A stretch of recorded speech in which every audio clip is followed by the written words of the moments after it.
भारत की नीति शुरू से ही एक खास समाज के प्रति सहज रही है। खास समाज को ही इस देश में सभी सहूलियतें मिली, पिछड़ा वर्ग और पिछड़ता चला गया। स्वतंत्रता से पहले और स्वतंत्र होने के बाद सदियों से जातीय आधार पर तमाम सुख सुविधाओं से ही नहीं बल्कि सामान्य मानव अधिकार से भी अनुसूचित जाति जनजाति को वंचित रखा गया था। संरक्षण देने की कवायद संविधान निर्माण के बाद हुई। तब समाज से बहिष्कृत और अछूत माने जाने वाले अनुसूचित जाति और जनजाति वर्ग को विधेयिका से लेकर सरकारी नौकरियों में आरक्षण देने की कवायद हुई। बाद में उन लोगों की पहचान की गई जो सामाजिक व शैक्षणिक रूप से पिछड़े हैं और जिनकी शासन प्रशासन में भागीदारी नहीं है, उन्हें अन्य पिछड़ा वर्ग यानी ओबीसी में रखा गया। देश जहां इस समय कोरोना वायरस से जूझ रहा है, इसी बीच उच्चतम न्यायालय ने टिप्पणी की है कि 50% से ज्यादा आरक्षण की इजाजत नहीं दी जा सकती। शीर्ष न्यायालय की पीठ ने यह टिप्पणी आंध्र प्रदेश सरकार के वर्ष 2000 के एक आदेश पर की।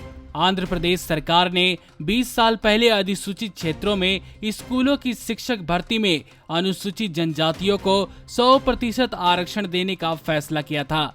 यह टिप्पणी करने वाली उच्चतम न्यायालय की 5 सदस्यों वाली पीठ में justice Arun Mishra, justice Indira Banerjee, justice Vineet शरण, जस्टिस एम.आर. शाह और जस्टिस अनिरुद्ध बोस शामिल थे। भारत के संविधान निर्माता भीमराव अंबेडकर ने तमाम मौके पर कहा कि भारत में न्यायाधीशों का फैसला उनके जातीय चरित्र के मुताबिक होता है।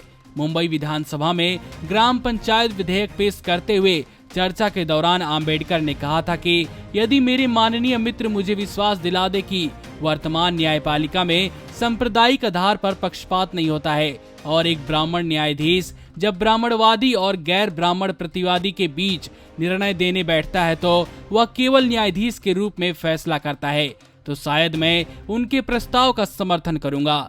मैं जानता हूं कि हमारे यहाँ न्यायपालिका किस प्रकार की है। अगर सदन में सदस्यों में धैर्य है तो अनेक ऐसी कहानियां सुना सकता हूं कि न्यायपालिका ने अपनी स्थिति का दुरुपयोग किया है और अनैतिकता बरती है। ऐसे में यह जान लेना जरूरी था कि आदिवासियों को आदिवासी बहुल इलाके में आंध्र प्रदेश सरकार द्वारा 20 साल पहले दिए गए आरक्षण को किन लोगों ने पलटा है। न्यायाधीशों का एक वर्ग चरित्र है। संभवत यही वजह है कि जब नरेंद्र मोदी सरकार ने सवर्णों के लिए 10% आरक्षण की व्यवस्था की और वह 50% आरक्षण के दायरे को पार कर गया तो भारत के किसी भी न्यायालय के किसी भी न्यायाधीश ने उस पर एक दिन के लिए भी रोक नहीं लगाई। रोक लगाना तो दूर की बात है, किसी न्यायाधीश ने सरकार से यह सवाल पूछना भी मुनासिब नहीं समझा कि सवर्णों को 10% आरक्षण देने और ओबीसी को आरक्षण देने में एक समान क्रीमी लेयर की शर्त है तो दोनों में किस तरह का अंतर है और अलग से आर्थिक आधार पर 10% आरक्षण देने की जरूरत क्यों महसूस हुई।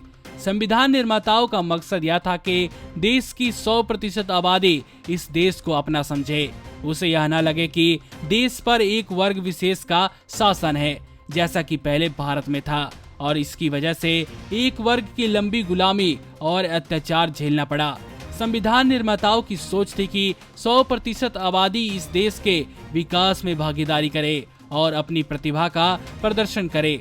बहरहाल आरएसएस समर्थित भारतीय जनता पार्टी की सरकार काम पर है और सरकार के मुखिया नरेंद्र मोदी को देश की जनता का अपार समर्थन मिला हुआ है।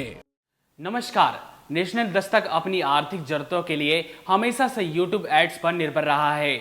हमारी काफी वीडियोस को YouTube की तरफ से डीमोनेटाइज कर दिया जाता है, जिसके चलते हमें एड्स नहीं मिल पाती। इसकी वजह से हमें आर्थिक समस्याओं का सामना करना पड़ रहा है। हमें आपके साथ की सबसे ज्यादा जरूरत अब है। पैट्रियन एक ऐसा प्लेटफॉर्म है जिस पर हम और आप बिना रुकावट जुड़ सकते हैं।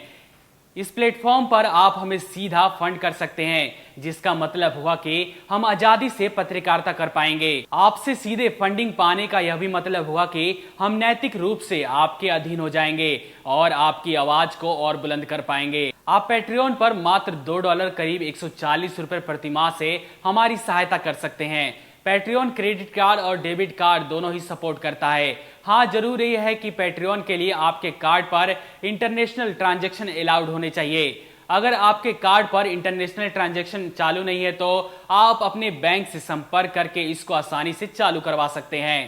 पैट्रियन पेज का लिंक नीचे डिस्क्रिप्शन में दिया गया है।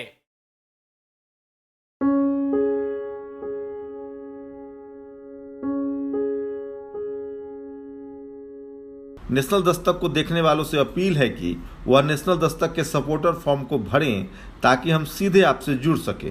नेशनल दस्तक की आपसे गुजारिश है कि अगर इसको बचाना चाहते हैं तो नेशनल दस्तक को सब्सक्राइब करने के लिए रेड कलर के सब्सक्राइब बटन को दबाएं, फिर बेल आइकन की घंटी दबाएं।